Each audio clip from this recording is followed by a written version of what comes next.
Boa noite a todos. Para mim, agradecer o convite, estar presente aí com mais um evento dos destaques das Bienais. E principalmente agradecer ao Vicente, pelo que acho que mais que um entusiasta da arquitetura, ele espelha um pouco o nosso colega André Schmidt pela generosidade, né? Acho que o Vicente ele é generoso com todos os arquitetos, assim como o André sempre foi, e sempre buscando, né, estar conversando com os jovens, chamando. Quando estava, né, no escritório de arquitetura também éramos parceiros constantes e também pela mão do Vicente a gente conseguiu estar presente na Bienal de Buenos Aires, fazer um painel explicando um pouquinho de projetos do município, né, das redes de planejamento do município, antes ainda da revisão do plano diretor. Nessa conversa, ele sugeriu, Michel, traz alguns projetos do município. Tal. Eu disse, cara, acho que o grande projeto que poderia provocar um pouquinho, mais do que uma rua, mais do que uma intervenção, mais do que uma obra, eu acho que seria talvez um arcabouço aí que a gente tem trabalhado dentro do planejamento que pode, de alguma forma, sustentar ou dar vazão às diferentes interfaces entre a cidade e a arquitetura como um todo, né? Então, para alguns deve ter, como falo, boring, né? A mesma coisa de sempre aqui, mas eu acho importante, né, nós discutir a cidade, tá? É ela que é a base que vai permanecer a partir da construção do lugar público e suas relações com o espaço privado, que vai ter as permanências, né? E as permanências se dão exatamente para essas interfaces públicas. E a arquitetura, apesar de ser longínqua, ela é mais efêmera no tempo, longo tempo, enquanto que a estrutura pública e o que se sustenta a arquitetura é mais perene. Então, sem mais delongas, vou tentar ser breve, até para dar oportunidade aqui para os colegas que devem ter coisa muito mais bonita para mostrar, né? Vamos lá, deixa eu ver aqui. Primeiro, para baixo. Aí, foi. Bom, todo mundo aqui naturalmente conhece a cidade, só que a gente tem que ter um olhar mais atento com o que aconteceu com a cidade, e aí entram também a parcela de culpa dos arquitetos nesse processo, e o planejamento nesse processo. Não uma culpa reconhecida ou que tem que ser reconhecida, mas talvez é o processo histórico de construção, né, do planejamento urbano e a forma de encarar o planejamento urbano que vai ser revisada, assim como nós que estamos ali agora vamos, no futuro, receber críticas, né, pelas tentativas, mas de fato que a cidade se perdeu no processo de planejamento do seu território, na organização do território. Ela não conseguiu perceber que numa cidade, hoje mesmo o prefeito, no encontro do Floripa amanhã, falou, bom, há 50 anos atrás era uma vila, né? E agora nós estamos numa cidade com 600 mil habitantes, em uma região conurbada com 1 milhão e pouco, e essa vila não se apropriou, né, de ferramentas, estratégias, e o próprio planejamento tentou impor ao longo do tempo ideias e desenhos que não cabiam num território que está posto. Ou seja, não observou a pré-existência dessa própria cidade e não observou especialmente a estrutura fundiária, como é que o município se organizava. E o mais fácil, a burocratização que se impôs, o mais fácil foi a sociedade negar a própria organização e o planejamento. Então, a gente tem o centro da cidade com uma densidade razoável, um centro pequeno, um lugar que concentra, né, edifícios, sempre foi, como qualquer cidade, só que é uma cidade diferente, mais dispersa, né? Diferente de uma São Paulo, diferente de uma Curitiba, uma própria Porto Alegre, que são cidades radioconcêntricas. Florianópolis ela tem vários lugares que agora começam a se unir, né, assim, começar a chegar mais perto um do outro, e muitos deles formados por esse tipo de situação aqui, em que a ocupação irregular do solo, a formatação, né, das vias públicas, que não são públicas, na maioria são aberturas que a gente vai incorporando no sistema viário, são aberturas privadas que não são fruto de um parcelamento irregular e baseado num sistema de baixíssima densidade. Ou seja, se espalha casas ao lote e se espregou que esse é o modelo, né, de baixa densidade que ia salvar a paisagem, a natureza da cidade. O modelo de baixa densidade ele cobrou seu preço. Eu falo que talvez esse tenha sido o maior crime ambiental do século do hemisfério sul, o que foi feito com essa cidade, no sentido de dizer que a arquitetura de baixa densidade ia propiciar um lugar que ia ser sempre próximo à natureza, uma relação intimista com a terra, algo que obviamente não acontece. Até porque a hora que a gente começa a observar o grão de ocupação dessas arquiteturas, elas já têm uma busca intrínseca pelo aglomero, porque não cabe mais no território. E nós não permitimos a construção no lugar certo. E aí o todo, ou errado, passa a ser a regra e tudo em qualquer lugar e se espalha. E a gente passa a consumir território com baixa densidade. Ou seja, empurrou para baixo, as pessoas têm que ir para algum lugar e vão se espalhar. E vão exatamente para as áreas mais ambientalmente frágeis da cidade. Isso é cenário comum na cidade. Então, lugares como aqui na Canto dos Araçás, na Lagoa, a urbanização segue e vai avançando para cima dos morros, né? Vai crescendo. Né? Então, um lugar cercado de verde, isolado, a gente imagina, não vai acontecer nada, acontece, ou seja, onde é que tem um rastilho de pólvora de urbanização, vai estar ocorrendo ocupação. Ô, meu amigo, tudo bom? O Roberto tem todo o direito de chegar, eu fui estagiário no escritório do Roberto, então... lugares como a Lagoa da Conceição, estou indo para trás aqui, para frente ao mesmo tempo, vamos lá. Barra da Lagoa, território amplamente já intrínseco de ocupação, antes que eram lugares que tu passava no pátio da casa da pessoa, casas de pescadores isoladas, hoje é um aglomero de ocupação, sem uma estrutura pública, não vou dizer adequada ou não, porque no final talvez o desenho urbano que dessas ocupações um pouco mais irregulares podem propiciar no futuro, ou os arranjos que a cidade vai encontrar, podem ser até interessantes enquanto lugar, mas né, no urbanismo, talvez nós não estamos vivendo aqui o nosso medievo do futuro, entendeu? Nossa malha do medieval do futuro. Mas o fato é que isso não aconteceu observando o cuidado com o meio ambiente. Basta ver, por exemplo, quem olha essa foto rapidamente, olha onde é que é isso. É a Armação, gente. Né? É a Armação, nossa praia lá, conhecida, o rio, e olha como a gente está indo para cima. Está indo para cima dos morros também. Então, em todo lugar, em toda a cidade. Pântano do Sul, né? Olha aí. Inicia um rastilho de ocupação, eu estou trocando o laser pela volta. Enquanto isso, a gente assistiu ao longo do tempo, centro da cidade, em direção ao norte da ilha, SC401, ontem vocês estiveram aqui, né? Aqui na Pedra Branca, tá? Passei Pedra Branca, né? Né? É mais para lá, mais para lá. Bom, tudo bem, é aqui. Né? SC401, paralela praticamente uma estrada histórica que se desenhava no território, se aconchegava ali na cota 20, preservando, né, aquela planície antes que fazia uma ligação quase que ambiental, uma ligação ambiental entre morro e orla, através do mangue e as estruturas. Se criou um rasgo no território, cria-se um eixo estruturante, um eixo de transporte, em que antes do plano se inibe a ocupação por habitação nesse lugar. As habitações vão ocorrer lá para cima. Então, há uma contradição que a gente estava vivendo no plano diretor, e parece que ele pegou um efeito raivoso a um passado, que talvez da lei de 97, que podia tudo em qualquer lugar, talvez, muito prédio, e agora a gente disse não. Então a gente pegou a mão e achatou. Então a gente permitiu na política, nos conceitos iniciais do plano, não, a gente precisa de uma cidade multicentral, polarizada, né, com vários polos de crescimento, queremos a densidade, está escrito no plano de 2004, queremos densidade, queremos centralidade.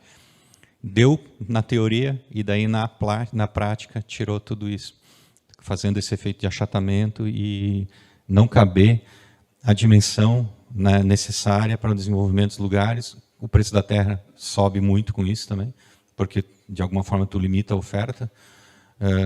Então há diversas teorias, talvez liberar bastante, o preço da terra vai subir junto, vamos ver, né? Talvez não seja isso, o que as tendências indicam não é isso. E temos bairros que seguem perdendo identidade, lugares inclusive bem organizados a princípio, como Jurerê, Canasvieiras, que tinham uma malha, né, uma grelha, que propiciaria algum desenho urbano, não trouxeram nada além da cidade dormitório ou a cidade turística, o lugar turístico de usar temporada e sair. Esses edifícios todos, né, da geração passada, são completamente desprovidos de fachada ativa, uso misto, ou seja, dorme e sai daquele lugar, mas é tanta gente morando aqui e foram construir empregos, foram construir lugar, foram construir cidade, totalmente irregular também, com comércio, serviço irregular, e assim o que valha, né? O cenário segue, né? Ingleses, Santinho, edifícios irregulares, de altura aqui no meio, completamente irregulares, sem interconectividade, sem conectividade entre as vias, né? E avanços que estão sempre pressionando o meio ambiente, né? De alguma forma, rastilhos para cima da parte ambiental mais frágil. Santinho, lugares mais desenhados e organizados, entre eles o projeto magnífico lá do colega André Schmidt no Costão, e a malha solta com quadros irregulares, reservas fundiárias, né? Esperando alguma coisa diferente. E aqui um pouco do retrato do que era o plano antes da 2014, que permitia elementos isolados de arquitetura no território, sem uma interconectividade com as vias organizadoras. Então, tu pegas aqui a ponte Hercílio-Luz, né? Continente, os eixos estruturantes não têm densidade, né? Elas estão espalhadas também. Então, é uma falha também. Não é permitir, é como permitir, onde permitir, de que forma permitir ou como incentivar. Aqui mostra também, em direção à ponte, né, toda uma infraestrutura que poderia ser aproveitada, a gente não tem conseguido fazer transformações urbanísticas para aproveitar melhor essa estrutura urbana colocada nessa cidade com já antropizada, onde não teria impacto ambiental, né? A gente poderia aproveitar melhor a infraestrutura colocada para que a gente conseguisse ter mais eficiência no plano. E a gente vive isso, né? Ou expulsa pessoas, porque não conseguem morar, ou para fora da ilha, ou para as áreas frágeis, ou vivemos no trânsito, porque os deslocamentos são obrigatórios. E esses deslocamentos são obrigatórios por causa disso, tá, pessoal? Começou ocupações antigas aqui, mais balneárias. A cidade cresce a cerca de 10 mil pessoas por ano, né? 11 mil pessoas por ano, é bastante gente. E a gente não conseguiu produzir eficientemente território para absorver isso. No plano diretor, na estratégia do plano, a gente tinha simulado uma expectativa de 535 mil, que ainda não tinha o censo, né, dentro das nossas análises. Então, a gente usou vários dados de saúde, cruzamos com outras inferências estatísticas. Quando saiu o censo, a gente errou por 2 mil pessoas. Então, acho que nossa equipe está boa no sentido de predição, né? A gente foi criticado, nunca que vai ter 500 tantas mil. Então, tá bom, vamos lá. Então, comprova que realmente é uma cidade, é a cidade que mais cresceu, a capital que mais cresceu, porque tirando Palmas e tirando lá no norte, uma outra capital que teve migração, Palmas que é uma fronteira, né? Uma cidade, uma capital em construção, e uma capital no norte lá que recebeu muito venezuelano, recebeu muito haitiano também, que deu uma demandada de crescimento bem maior.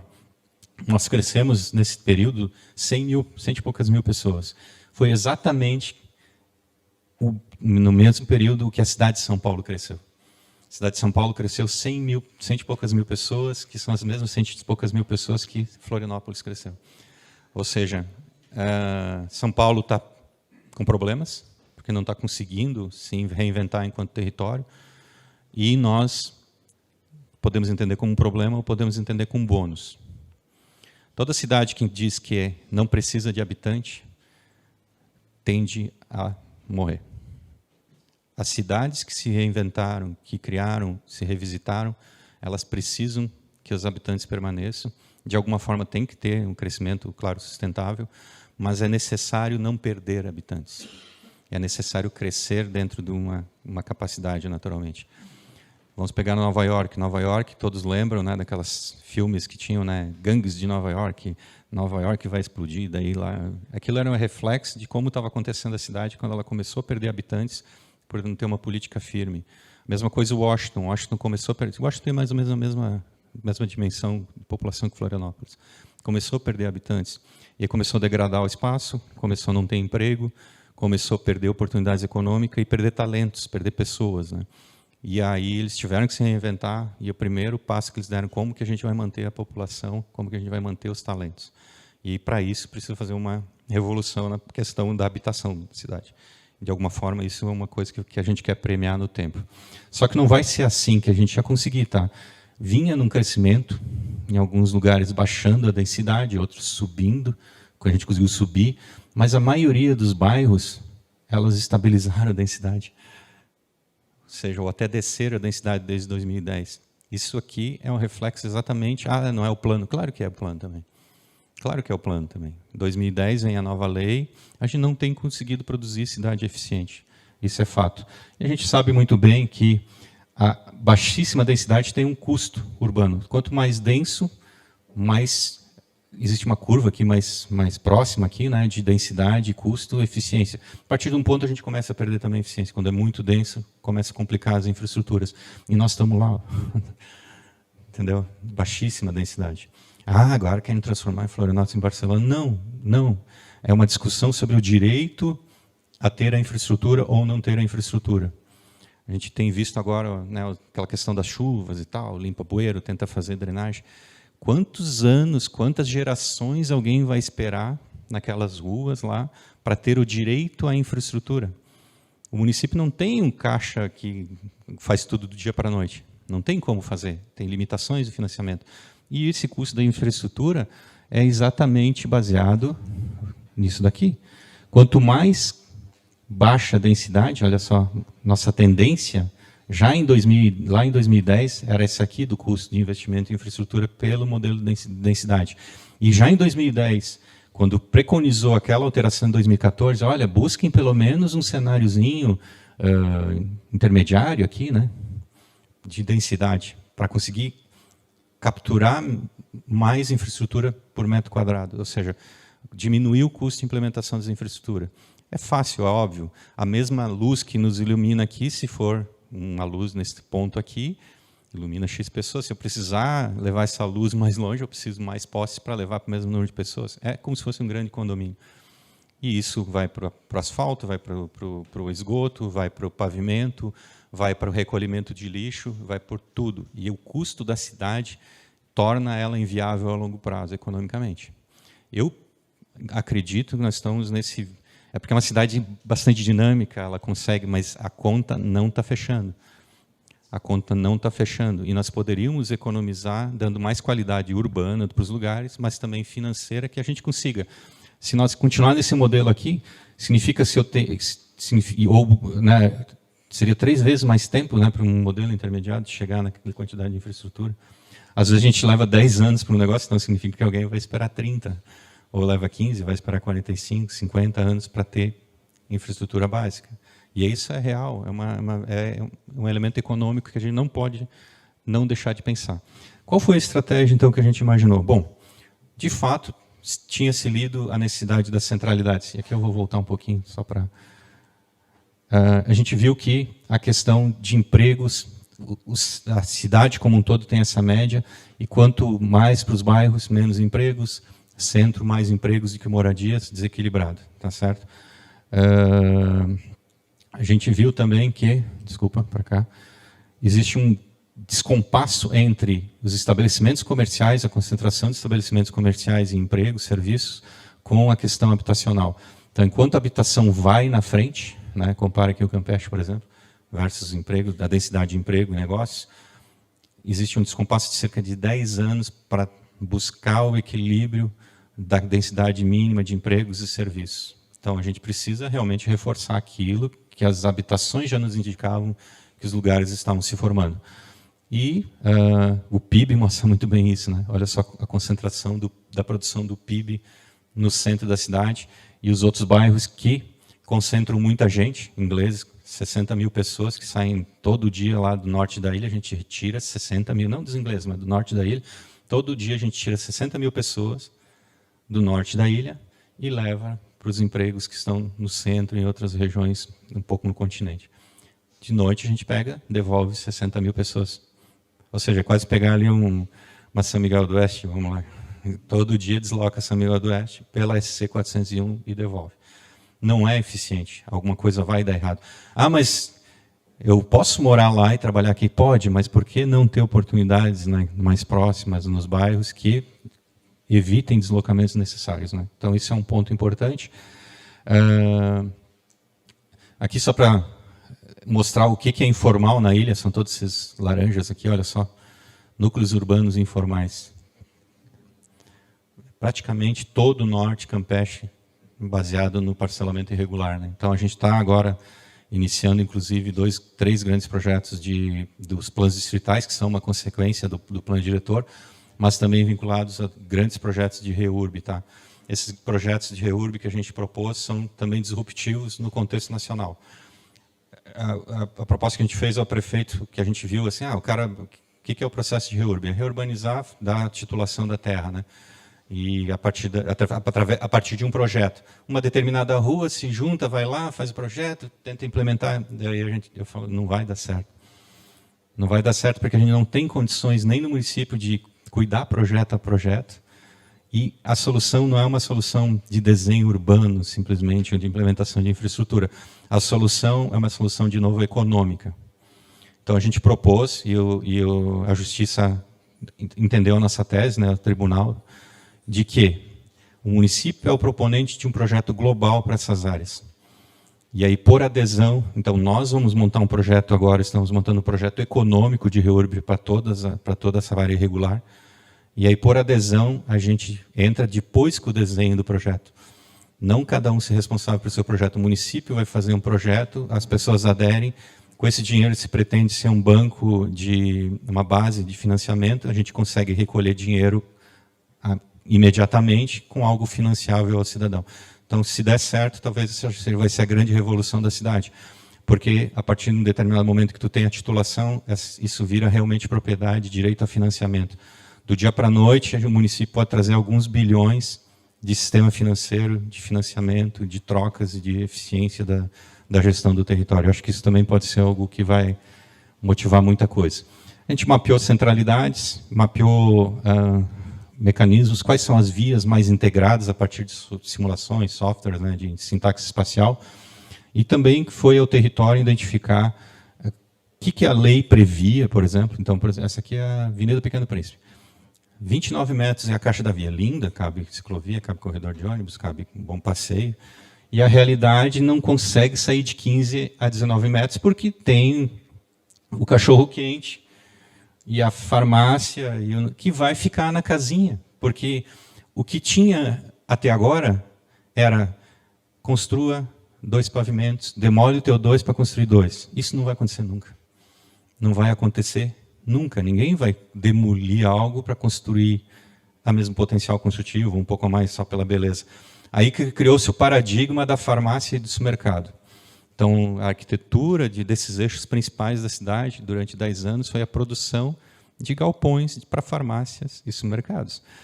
Por quê? Talvez pela operação econômica, pelas as características edilícias simplórias, né, permitem absorver uma farmácia e um supermercado em uma espera, talvez. Né? O que a gente identificou? A gente precisa fazer troca tipológica. Né? Então, esses eixos passariam a ser eixos de centralidade. A gente analisou o índice caminhabilidade. A própria Madre Benvenuta, a gente sempre provoca. Como é que pode uma avenida que liga as 2 principais universidades de Santa Catarina, o UDESC e a Universidade Federal, não ter nenhuma incubadora? Como é que pode essa avenida que liga as 2 principais universidades federais, 2 universidades, produção e conhecimento, não morar nenhum estudante nela? Não mora nenhum estudante naquela avenida. Porque, novamente, não consegue se fazer uma troca tipológica, porque a produção daquela terra é a negação da centralidade. Então, tem que aí novamente, né? A gente conseguiu implementar a ciclofaixa ali, a ciclovia central, mas ela tem previsão, né, para ampliação, corredor de ônibus, o que for, só que precisamos fazer mecanismos de incentivo para isso. Né? Esse é o desejado. Né? E aí a gente criou um conceito de melhorar a outorga. Agora está a discussão sobre o valor, que é uma discussão, desculpa, boba, pelo rendimento que está dando, a produção da terra que está dando. Deveria ser mais, mas a gente batalhou, pelo menos a gente conseguiu conquistar um modelo. Tá? esperamos conseguir conquistar um modelo, que é um modelo que de uma análise real do valor da terra e entender qual é a captura dessa outorga que deveria ser revertida ao município. Por quê? Outorga é tudo aquilo que a pessoa for construir acima de um determinado índice, né? O potencial do terreno é 1.000, eu posso construir 1.000 sem pagar nada, nenhum direito de construir mais, né? Mas eu vou construir 2.000, então no município aqui a gente estabeleceu o índice 1, então esse 1.000 a mais pagaria um valor que seja de uma outorga. O município cobra um valor por ter direito a esse índice a mais. Mas vem cá, estava no preço do terreno. Então nesse ganha-ganha, ganha só o terrenista. Entendeu? Porque o produtor, o empresário vai passar para o imóvel o negócio. Mas se você cobrar mais, vai encarecer a mais. Não, a gente quer cobrar um pouco a mais. Por quê? Porque toda a cidade, aquela pessoa que mora naquela servidão, que não tem infraestrutura, colaborou para a riqueza desse terreno de alguma forma também. E aí capturar um pouco disso é conseguir minimamente a gente garantir aquilo que produz ou garante a cidade. Então a captura da outorga vai ser destinada ao Fundo de Desenvolvimento Urbano para que ela motive projetos, especialmente naqueles distritos, para ir melhorando e agregando qualidades e garantir, inclusive, a sobrevivência urbanística do lugar. Então, tem um processo de transição, tem um valor que, a princípio, o pessoal parece que é exagerado, mas a gente tem feito conta, o rendimento dos incentivos e etc., na verdade, traz esses valores a valores muito factíveis e acreditamos que vão induzir a possibilidade de uma ampliação de oferta e, por que não, aí sim, utilizar o setor da construção civil para pressionar sobre o preço do terreno. A partir daí, uma transição, isso ser incorporados. Assim aconteceu em São Paulo, né, que também teve esse, meu Deus, outorga. Ao longo do tempo, se entendeu que o instrumento, na realidade, ajudou a baixar o preço do terreno, porque vira um instrumento de pressão também ao proprietário. A partir dessa política de incentivos, a gente pretende identificar, especialmente a partir de uma leitura comunitária, as diferentes necessidades, né, principais daquele bairro, para que crie um cardápio de intervenção que o recurso da outorga, se não dá conta, não é isso, não é ele que vai dar conta de tudo, mas ele é um motivador para o desenvolvimento de projetos ou estruturar elementos que mais precisa. Tá? Então, a gente estabeleceu essa ideia de criar bairros mais completos e eixos de diretrizes orientadas ao transporte sustentável. O que são os DOTs? É compactar a cidade, evitar espalhar, né? Adensar, claro, de acordo com as realidades de cada território, tentar andar a pé, e aí por isso a questão dos eixos estruturais, porque quanto mais a gente adensar em alguns eixos, a pessoa sai, desce, pega o transporte coletivo ou faz de bicicleta, não precisa ter uma rede gigantesca de transporte para pouca densidade. Tu tem que ter acessibilidade, mas foca, né, nas áreas concentradas para a gente consiga ter mais eficiência. Misturar usos, serviços e população, ter esse mix urbano, diferentes classes sociais, andar de bicicleta, transportar e outras situações que o DOTS prevê. E aí se discutiu exatamente isso, né? A gente tinha se buscava desde 2014 esse lado de cá, descentralização, autonomia, cidade compacta, mobilidade, diversidade econômica e menor custo de operação, mas se aplicava esse daqui, né? Era centralizado, sem dinâmica, cidade espalhada, uso do automóvel, concentração de oportunidades e maior custo de operação de transporte e mobilidade. Basicamente, em vez de espalhar, a gente identificou, através de leituras espaciais, quais são os eixos principais, onde passa o transporte, qual tem o potencial de alteração tipológica ao longo do tempo. Desses eixos, estabelecer zonas de adensamento ao longo desses corredores. Por isso que a gente chama das chamadas ADI. Tá?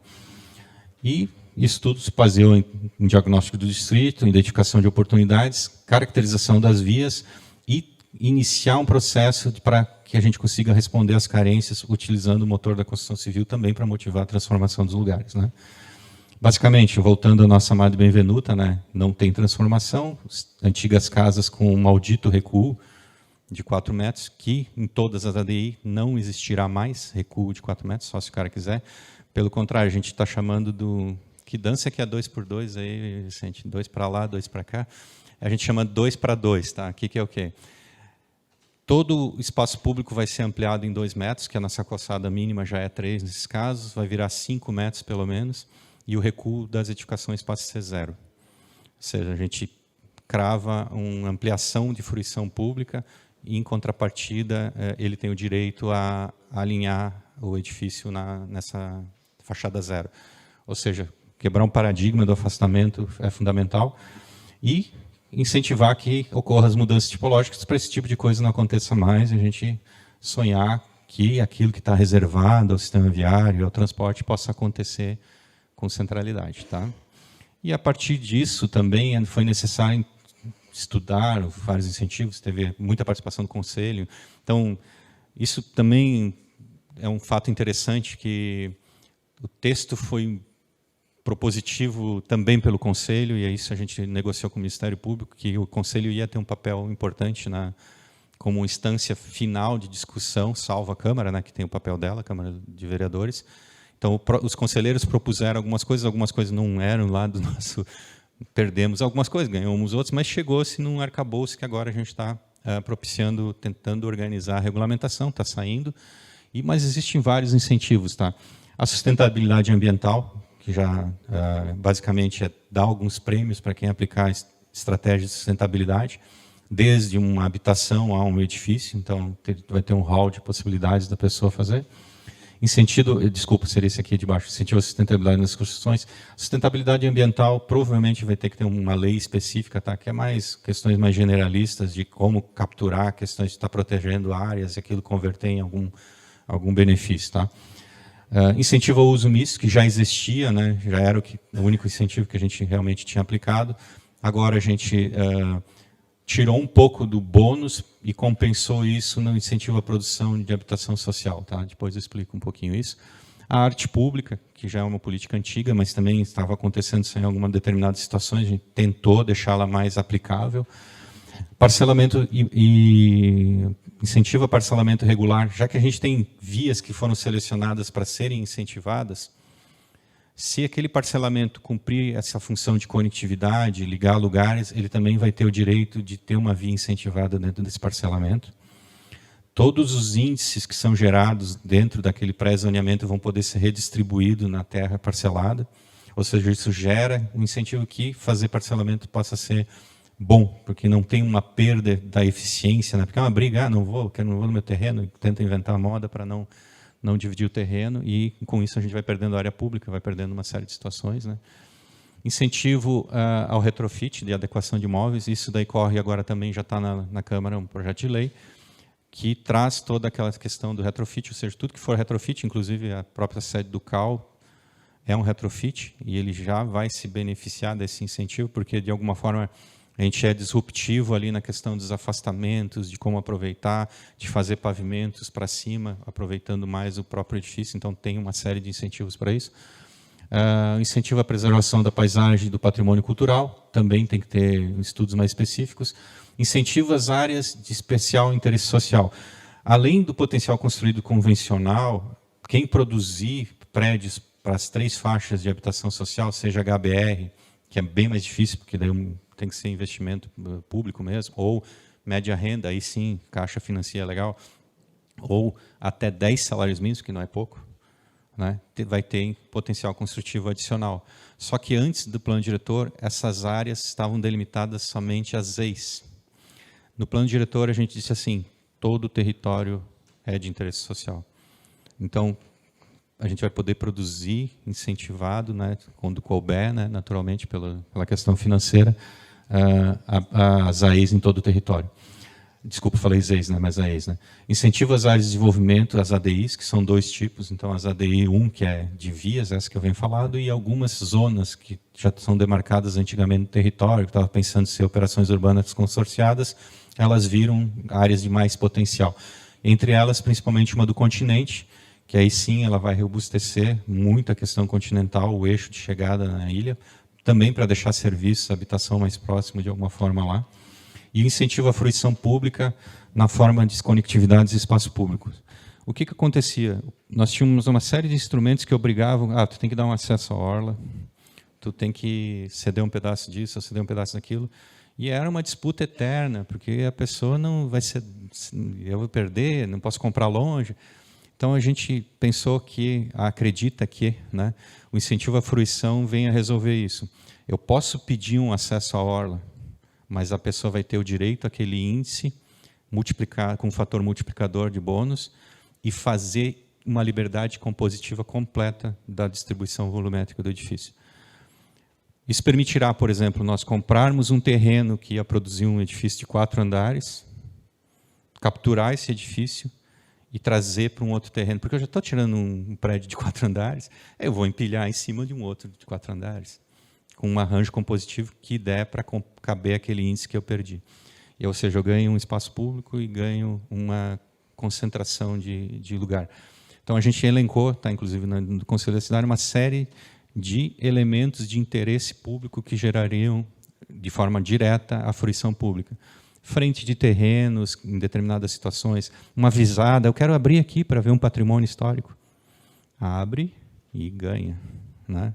Ou seja, então, fazer essas trocas e ganhar espaço público, áreas de fruição, é uma forma de conquistar espaços que a gente não teve, mas fazendo um ganha-ganha. Tá? Então, eu acredito que esse aí vai ser um grande exercício para os arquitetos, né, de liberdade de composição como um todo. A soma dos incentivos, né, vou entrar muito aqui, a arte pública ganha as taxas de ocupação, fruição pública ali, desculpa, essa da fruição. O uso misto, né, fruição pública, ter uma parte mista, aqui é como se fosse comércio, mas tem o inverso também, quando um prédio comercial colocar habitação. Então, ganha as taxas de ocupações, pavimentos adicionais. Nas ADIs, tem sempre o acréscimo de pavimentos e também de taxa de ocupação nos eixos. Nas ADI 2, aí sim, mais bombado, só que tu tem uma sobreposição de incentivos. Eu posso ter 3 de ADI 2, mais 1 de fruição e mais da produção de HBR, por exemplo. Tá? Soma também. Tá? E soma muita taxa de ocupação. Isso a gente tem testado, vai oferecer uma liberdade arquitetônica talvez jamais vista dentro do município. Em que se tu quiser, inclusive, não usar os pavimentos para cima, tu pode achatar. Nós criamos também o conceito de afastamento escalonado, em que, em vez de tu pegar a torre lá de cima, conforme tu vai crescendo, tu vai...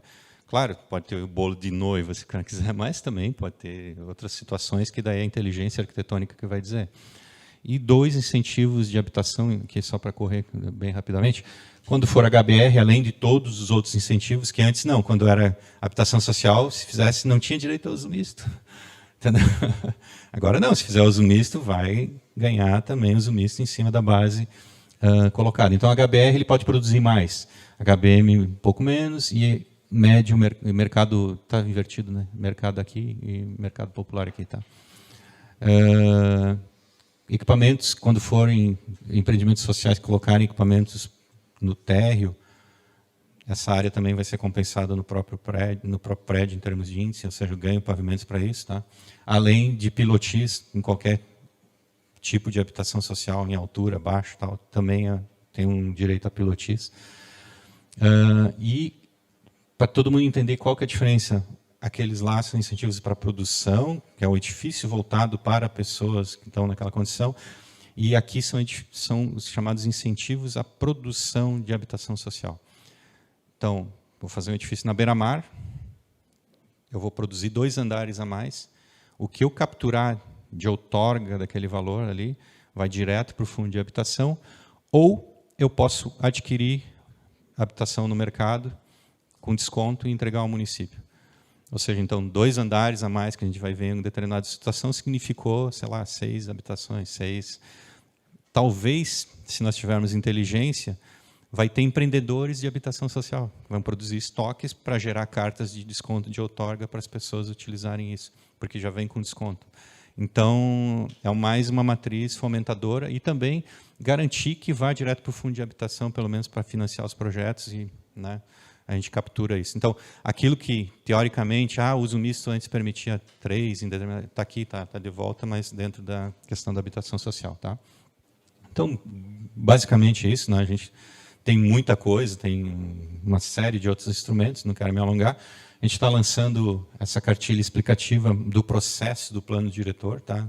Está prontinha aí, parabéns a Luísa, o Dani aí, tal, trabalharam bastante nisso. A gente está lançando provavelmente na semana que vem, se der tudo certo, que conta bem o que é o processo do plano e os instrumentos como um todo.